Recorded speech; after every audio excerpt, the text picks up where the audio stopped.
Magandang araw sa inyong lahat mga ka-teach. Magti-treasure hunting guide tayo ngayon. Kaya ang pag-uusapan natin tungkol ito sa color coding.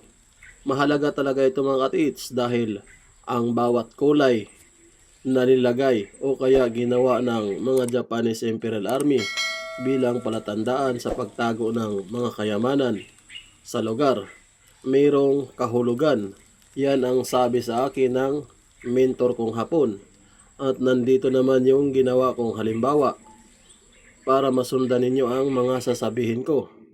Ibalik natin dito sa buti mga katits. Ngayon, kung makatagpo kayo ng mga buti sa mga hukay ninyo, lalo na below 4.5 under, tapos ganito pa ang kulay, dark brown na transparent, kahit ipalagay natin biak ang buti o kaya mga basag o kaya buo ang buti. Ang kahulugan nito mga katits, number 1, direction. May tinutukoy siya or may tinuturo siya na may deposito pa sa ibang direksyon kung saan kayo naghukay at saan ninyo natamaan ang buti na kulay ganito, dark brown na transparent, medyo pagkaitim-itim. Ulitin ko ulit, mapabasag man yan o mapabuo ang buti, marami man yan o konti, nagbibigay na siya ng number 1, direction. May tinutukoy siyang direction. Pangalawa, sulat natin para maintindihan talaga ninyo mga katits. Kasi hindi ganun kadali ang pagtitreasure kung wala kayong alam.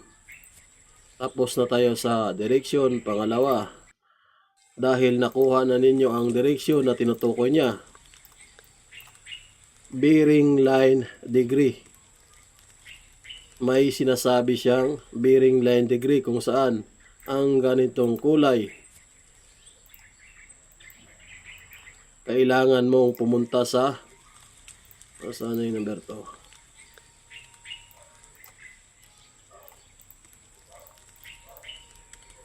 South East area. Sulat natin or isulat natin para makuha talaga ninyo o masundan.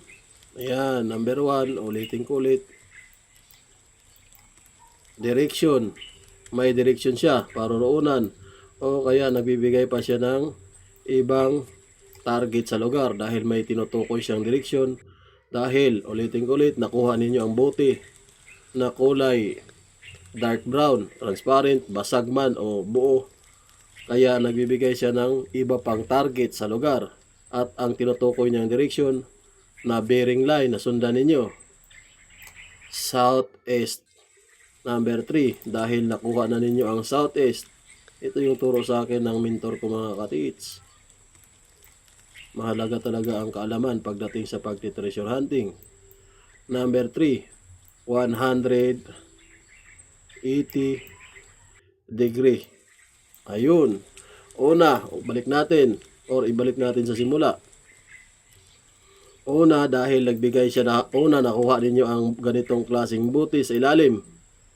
Ngayon, kulay dark brown siya, transparent, mapabubog man siya o di kaya yung marang basag-basag, binasag o di kaya buo, marami man. Basta ganitong kulay na transparent. Pwede rin plato mga katits, basta transparent siya, yung tipong nakikita ang kamay niyo sa ilalim pag hinawakan ninyo, matagos ba? Number 1, nagbibigay siya ng direction. Ito yun. Yan. Tapos ang direction na binibigay niya na kailangan niyang sundan, southeast. Ngayon, pagdating sa southeast, ang bearing line niya, ang degree na pupuntahan ninyo, 180 degree. Isang halimbawa, gawan ko kayo ng skits para makuha talaga ninyo ang sasabihin ko. Dahil yung ibang treasure hunter, may fast learner, ito yung hukay ninyo. Yung fast learner, ang sabi sa akin ng mentor ko, daling makakaintindi. Isa o dalawa, git na nila or gits na nila ang sinasabi. Sa ilalim, start. O dito tayo. Taas, ito yung halimbawa ang bote. Or dito na tayo sa kulay dark brown. Ayan. Dito nakuha ninyo ang bote. Dahil ito yung hukay ninyo. 4.5 feet under. Start 4.5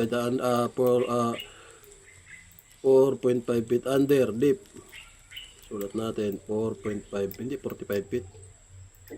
Lagyan mo natin ng kama sa gitna yan. Ayan. 4.5 feet under nakuha ang buti. Ayan siya, example.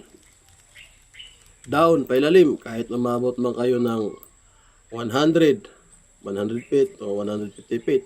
Down. Pero, pag hindi pa ito abot ng 7 feet, nandito yung capacity ng 7 feet. Ayan, 7 feet kasi ito yung 4.5 feet. Ayusin natin na. Ito yung level niya. Ito naman yung sa 4.5 feet. Isulat natin ang 7 feet. 4.5 feet. Ito naman yung 7 feet. Hindi pa abot ng 7 feet pag nakakuha kayo ng mga buti sa ilalim. 4 feet, dito yung stasan 3 feet. 3 feet, 4.5 feet, 6 feet o 7 feet. Dito yung 7 feet. Ayan siya. Pataas sa 7 feet, ibig sabihin, pag nakakuha kayo ng mga ganitong klaseng buti, ayan na, may tinutukoy siyang ibang direksyon sa lugar. Ayun, palabas yan mga katits. Ibig sabihin, kaya pinapabalik kayo sa taas. Balik kayo sa taas at maghanap kayo ng ibang target. Pero ang sinasabi niyang direksyon ay southeast. Ganyan mga katits. Sulat natin. Southeast.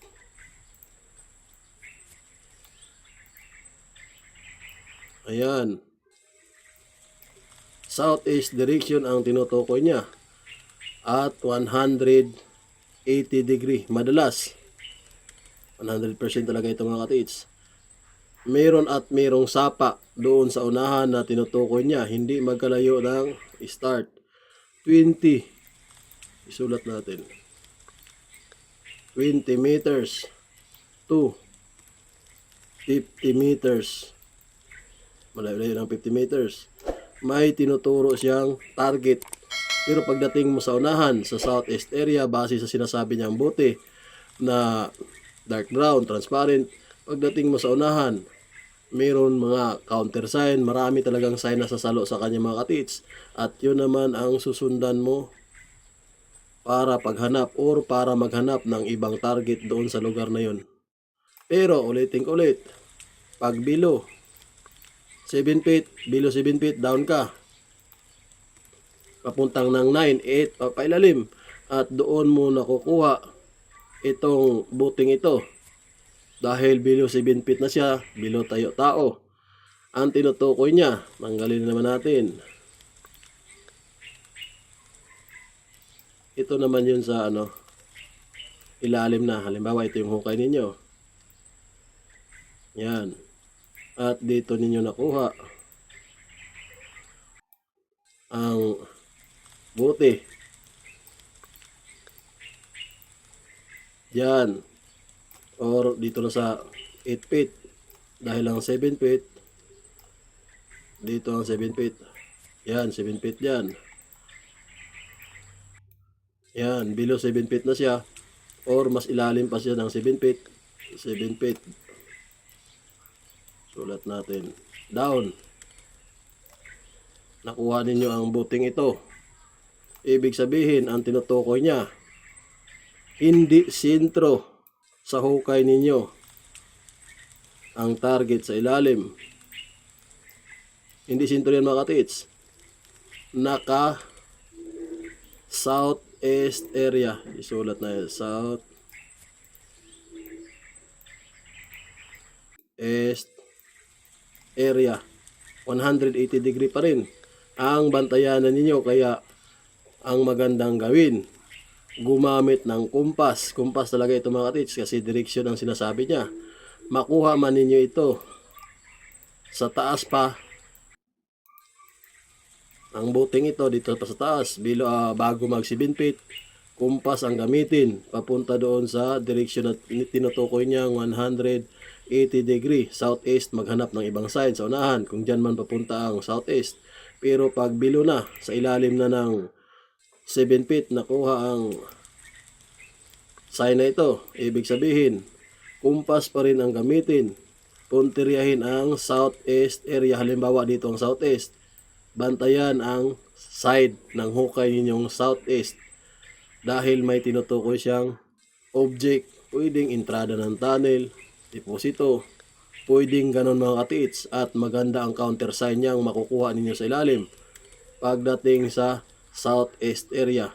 Kung matamaan ninyo sa mismong hukay ninyo ang sign na buti na transparent na tulad nito, ayan mga katits, nakuha niyo ba ang sinasabi ko? Simple lang yan mga katits, dalawa lang yan. Sa bandang taas, bago mag 7 feet under, balik taas. Pero pag below, baba na ng 7 feet under, nakuha ninyo ang sign na ito. Ibig sabihin, sa ilalim na yan, hindi na kayo pinapabalik sa taas. Kung hindi, sa ilalim na, maghanap kayo ng counter sign niya simula sa sign na ito na nakuha ninyo. Kaya gumamit talaga ng kumpas. Yan ang ibig sabihin ng sign na ganito, at tinuro din dito ng mentor ko.